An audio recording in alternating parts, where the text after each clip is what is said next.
আসসালামু আলাইকুম রহমতুল্লাহি ওবরকাতুহু। সম্মানিত দর্শক, ডক্টর মোহাম্মদ ইউনূস এবং তার সরকার শেখ হাসিনার সোনার ভাণ্ডারের সন্ধান পেয়েছেন। আমাদের দেশে সোনা বলতে যা বোঝায় এ খুবই দুষ্ট কথা। ঠিক সেই সোনা নয়, তিনি বা তার সরকার যে সন্ধান পেয়েছেন এটার ইংরেজি হলো গোল্ড, অর্নামেন্ট, রত্ন। তো সেই স্বর্ণ ভাণ্ডার তিনি পেয়ে গেছেন। শেখ হাসিনা যেখানে সোনা লুকিয়ে রেখেছেন বা গোপন রেখেছিলেন, ইনকাম ট্যাক্সের ফাইলে তিনি গোপন রেখেছিলেন। তো সেটা একটি ব্যাংকের ভল্ট থেকে উদ্ধার করা হয়েছে। প্রাথমিক যতটুকু জানা গেছে তাতে করে মনে হচ্ছে যে 10-12 কেজি তো হবেই। অর্থাৎ যদি এক ভরিতে 1 তোলা, 1 তোলা 80 ভরিতে 1 কেজি, এখানে 850 ভরি স্বর্ণ পাওয়া গেছে। তো এগুলোর মধ্যে অনেক কিছু আছে, আমি সেগুলো পরে বলবো। তো সেক্ষেত্রে ধরুন কত হয়, 80 তোলায় যদি 1 কেজি হয় তো সেক্ষেত্রে 10-12 কেজি তো হবেই। তো আমি নিজে যেমন আসলে 10-12 কেজি স্বর্ণ একসঙ্গে দেখিনি কখনো, আমার জীবনে আমি দেখিনি। আর এখন 1 ভরি স্বর্ণের দাম প্রায় 2.25 লক্ষ টাকা। আর সেই 2.25 লক্ষ টাকা ইন্টু 850, মানে সেটা গুণ করলে কত হয়? এত টাকা মানে শেখ হাসিনা শুধুমাত্র স্বর্ণ দিয়ে আছেন। তো এই কথা এবং এত বড় আবিষ্কার করা এবং এই কথা প্রচার করার পর সরকার যেটা আশা করেছিল যে সারা বাংলাদেশে একটা সিসি রব পড়ে যাবে, যে একই কথা।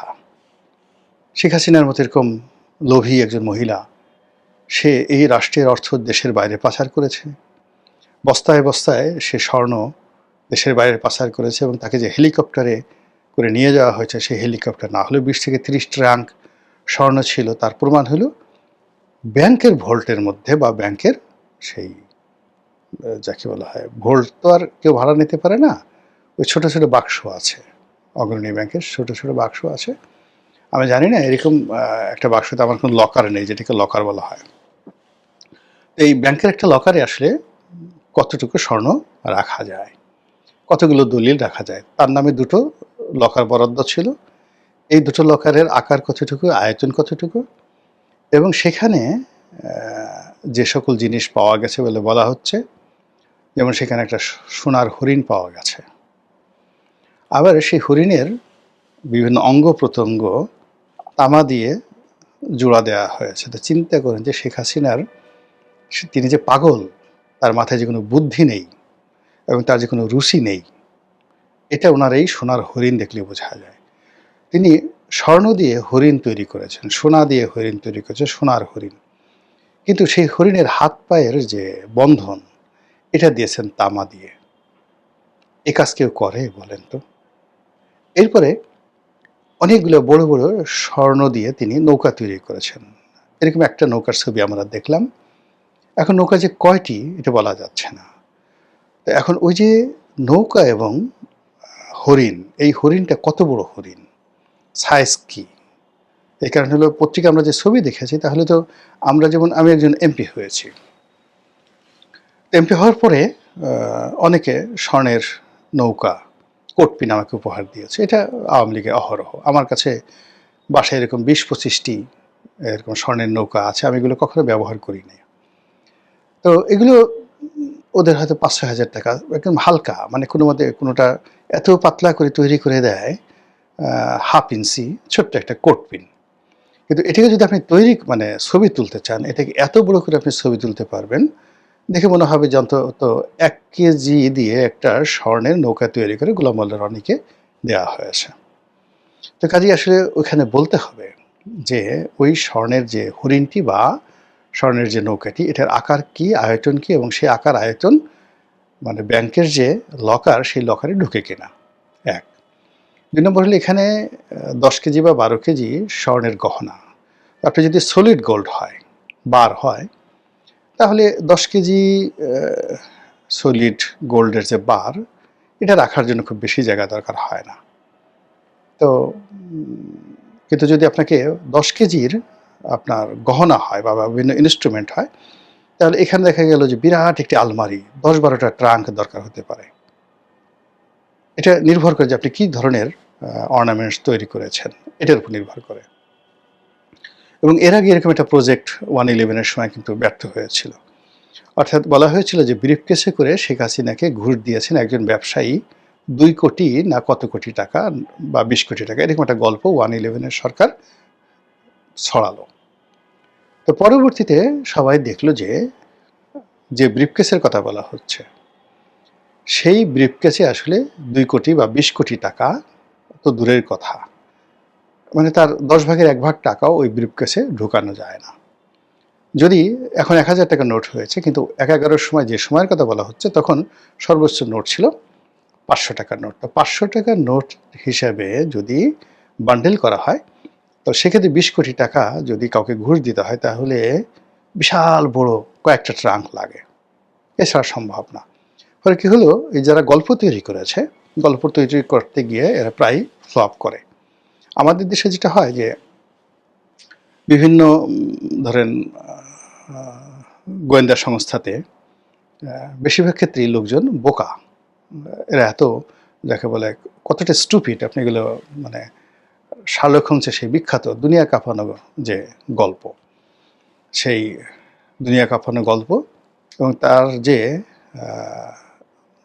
শার্লক হোমসের যে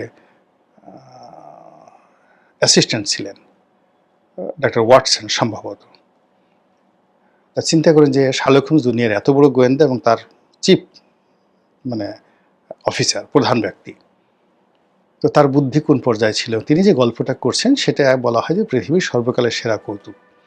তো তার একটা গোয়েন্দা তথ্য উদ্ধার করার জন্য, গোয়েন্দা কর্ম করার জন্য কোথাও গেছেন, মাঠের মধ্যে শুয়ে আছেন। তো মাঠের মধ্যে শুয়ে থাকার পরে গভীর রাত্রে ঘুম ভেঙে গেছে। ঘুম ভেঙার পরে শার্লক হোমস দেখলেন যে তিনি অবাক হয়ে গেলেন। তো পাশে তার সহকারী ডক্টর ওয়াটসন তাকে ডাকলেন, বললেন যে উপরের দিকে তাকাও। তো উনি উপরের দিকে তাকালেন, চিতিয়ে শুয়েছিলেন, তাকালেন। জি স্যার, তাকিয়েছি। কিছু দেখতে পাচ্ছ? বলে হ্যাঁ দেখতে পাচ্ছি। কি দেখতে পাচ্ছ? আকাশে আজকে অনেক সুন্দর একটা চাঁদ উঠেছে, গভীর রাত্রি, এবং ঠিক মধ্য গগনে চাঁদ আছে, তার পাশে বেশ কয়েকটি তারকা আছে, অতটা উজ্জ্বল নয় কিন্তু বোঝা যাচ্ছে। তো শার্লক হোমস রাগ হয়ে গেলেন যে তুমি আকাশের তারকা দেখছো, চাঁদ দেখছো, কিন্তু আমরা যখন ঘুমাতে গিয়েছিলাম আমাদের মাথার উপরে যে একটা তাঁবু ছিল, আর আমরা যখন ঘুমিয়েছিলাম তখন চোর এসে আমাদের তাঁবুটা যে চুরি করে নিয়ে গেছে, এখন যে আমরা খোলা আকাশের নিচে, এটা কি দেখতে পাচ্ছ না? এই হলো গোয়েন্দাদের জ্ঞান বুদ্ধির সীমা পরিসীমা। তো এই সকল রাজনৈতিক প্রতিপক্ষকে দমন করার জন্য যে নাটকগুলো তৈরি করা হয়, ড্রামাগুলো তৈরি করা হয়, এই সকল ড্রামাগুলোই আসলে এই গোয়েন্দা সংস্থার লোকজন করে, এবং তারা সবসময় কাঁচা হাতে কাজগুলো করে। এরাই সেই রিচার্ড নিক্সনকে ডুবিয়েছে সেই ওয়াটারগেট কেলেঙ্কারির মাধ্যমে। বাংলাদেশে যে সকল মানে অপকর্ম হয়েছে, এই সমস্ত কিছুই সরকারের পতন হয়েছে কিন্তু গোয়েন্দাদের ব্যর্থতার কারণে। এখন এরকম শেখ হাসিনার এরকম সোনা গহনা নিয়ে যে সকল গল্পগুজব হচ্ছে, সে সমস্ত গল্পগুজব পাবলিককে বিশ্বাস করানো যাচ্ছে না। মানুষজন হাসাহাসি করছে, কিন্তু শেখ হাসিনা সাধারণ মানুষের মতো না, সে আরও দুষ্ট। তার যে আইকিউ লেভেল আপনার আমার মতো না। সে বলছে যে হ্যাঁ আমার সোনা, প্রথমে বলছে যে আমার কোনো সোনা গহনা নাই, আমার কোনো সোনা গহনা নাই, ওইগুলো ওর মধ্যে কেউ হয়তো ঢুকানো হয়েছে, ওইগুলো করাইল বস্তিতে দিয়ে দেওয়া হোক। পরে আবার উনি সাথে সাথে চিন্তা করলেন যে না, এই কথার সাথে আরও ভালো কথা আছে, সরকারকে বিব্রত করা যায়। কথা হলো যে আমি তো সাধারণ ফ্যামিলি থেকে আসিনি, আমার একটা পারিবারিক ঐতিহ্য আছে। তো এখানে এই দুটো ভোল্ট এত সালে ভাড়া করা হয়েছিল, ওর মধ্যে সেই তার শেখ কামালের স্ত্রী, শেখ জামালের স্ত্রী, তার মায়ের, তার নানার, তার দাদির সব বংশের গহনা আছে। তো সেই গহনা সে খুলতে যাবে কেন? সে গহনা আমি জীবিত আছি, চাবি আমার কাছে। তো এগুলো তো এই গহনা ভোল্ট ভাঙা মানে ডাকাতি। কেন তারা এই ডাকাতি তারা করতে গেল? এই ডাকাতি করতে যেতে হলে তো তাদের কোর্টের অনুমতি দরকার, আদালতের রায় দরকার। এইভাবে তিনি প্রশ্ন করলেন। তারপর তিনি বললেন যে আমার তো আরো গহনা ছিল, সুধাসদনে আমার গহনা ছিল, সেখানে হীরার গহনা ছিল, গণভবনে আমার গহনা ছিল, হীরার গহনা ছিল, আমি ওগুলো আনতে পারিনি, ওইগুলো ওখানে রয়েছিল, এগুলোতে লুট হয়েছে। আমি শুনছি যে ডক্টর মোহাম্মদ ইউনূসের মেয়েও নাকি ওখানে গিয়েছিল, ডক্টর ইউনূস নিজেও গিয়েছিল। আপনি বুঝতে পারেন যে দুষ্টামি কোন পর্যায়ের। ডক্টর মোহাম্মদ ইউনূস গণভবনে গেছে, গিয়ে শেখ হাসিনা হীরার গহনা নিয়ে গেছে, আর ডক্টর ইউনূসের মেয়েও সেখানে গিয়ে হীরার গহনা নিয়ে গেছে।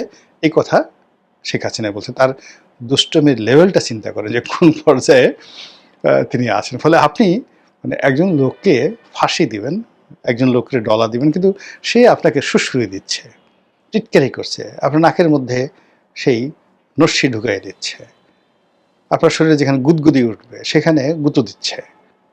এখন শেখ হাসিনাকে আপনি যা কিছুই করছেন, জেল দিচ্ছেন, ফাঁস দিচ্ছেন, প্রায় সব জিনিসগুলো নিয়ে তিনি স্যাটায়ার করছেন। কই আপনি দেখবেন যে সে হাওমাও করে কাঁদছে, ওরে বাবা গো, ওরে মা গো, এখন আমার কি হবে গো, আমাকে উদ্ধার করো গো, মাপ চাই গো, আর না আর না। তা না করে সে সব কিছুতেই স্যাটায়ার করছে। এটা কিন্তু ভয়ঙ্কর, ভীষণ রকম ভয়ঙ্কর। যারা শেখ হাসিনাকে বিব্রত করতে যাচ্ছেন তাদের জন্য মারাত্মক একটি মানে দুঃসংবাদ যে এই কাজগুলো হচ্ছে। আর অন্যদিকে কাউন্টারলি এখন দেখা যাচ্ছে যে এই যে বাংলাদেশে শেখ হাসিনার স্বর্ণ উদ্ধার হয়েছে, এটা হয়তো বাংলাদেশের পত্রপত্রিকা সীমিত আকারে ছাপাচ্ছে বা বলছে। আমাদের এই দেশের মানুষের মধ্যে কেউ বিশ্বাস করছে, কেউ করছে না, কেউ ঘৃণা জানাচ্ছে, কেউ সমর্থন জানাচ্ছে, কেউ এটাকে মানে নাটক বলছে, ইত্যাদি ইত্যাদি নানা রকম। কিন্তু শেখ হাসিনা যে কথাগুলো, ডক্টর মোহাম্মদ ইউনূস, তার ব্যাংক অ্যাকাউন্ট, তার আয়করের ফাইল, তার কোন ব্যাংকে কত টাকা আছে, কোন ট্যাক্সে কোনটা কি ট্যাক্স, কত 4,000 কোটি টাকা গ্রামীণ ট্রাস্ট, ইত্যাদি ইত্যাদি, প্রায় প্রতিদিনই তিনি যেভাবে ডক্টর মোহাম্মদ ইউনূসের আর্থিক বিষয়াদি নিয়ে বক্তব্য দিয়ে তাকে যেভাবে ভাইরাল করে দিচ্ছেন, এতে করে এই বেচারা সারা দুনিয়াতে, এই যে একজন নোবেল লরিয়েট হিসেবে যে কোনো একটা মানুষের কাছে ধরেন যদি 5,000 কোটি টাকা থাকে, 5,000 crore শুধুমাত্র যদি বলা হয়, মিনস অ্যাবাউট $1 বিলিয়ন যদি থাকে বা $500 বিলিয়ন যদি থাকে, আর এই টাকার উপর আপনি ট্যাক্স দিচ্ছেন না, এ কথা পশ্চিমের কোনো দেশকে আপনি বিশ্বাসই করাতে পারবেন না। পশ্চিমাতে আপনি যত কিছু বলেন যে ক্ষুধার কসম, কোরআন শরীফ মাথায় দিয়ে আমি বলছি, আমি ইত্যাদি ইত্যাদি সব কিছু মানে যত যুক্তি বলেন না কেন, ইউরোপ আমেরিকার কোনো মানুষকে আপনি ট্যাক্স দিচ্ছেন না, এটা বিশ্বাসই করাতে পারবেন না। ও রাষ্ট্রগুলো চলে ট্যাক্স দিয়ে। ওখানে যারা ভালো মানুষ মানে তাদের 1 নম্বর সার্টিফিকেট হলো যে তারা সরকারকে নিয়মিত ট্যাক্স পরিশোধ করে কিনা। আর ও সকল দেশে, পশ্চিমা দেশে 1 নম্বর ক্রিমিনাল সে হলো যে ট্যাক্স দেয় না। আপনি চুরি করেন, ডাকাতি করেন, বাটপারি করেন, শেয়ার মার্কেট টুট করেন, কিন্তু আপনি ট্যাক্স দিচ্ছেন, you are very good man. তো এই যে ডক্টর মোহাম্মদ ইউনূসের যে পশ্চিমা যে ইমেজটিতে আছে, এই ইমেজটা শেখ হাসিনা বুঝে গেছে। বুঝে গিয়ে তাকে শুধু বারবার প্রমাণ করতে চাচ্ছে যে ডক্টর মোহাম্মদ ইউনূসের বাংলাদেশে এত টাকা আছে, বিদেশে এত টাকা আছে, এবং এই টাকা সে বাংলাদেশেও ট্যাক্স দেয়নি, এবং এই দেশ থেকে টাকা নিয়ে যে বিদেশে সে বিনিয়োগ করেছে সেখানেও কি পরিমাণ ট্যাক্স দিচ্ছে তোমরা খোঁজ খবর নাও। ফলে কি হলো, আমরা বাইরে থেকে দেখছি শেখ হাসিনার স্বর্ণের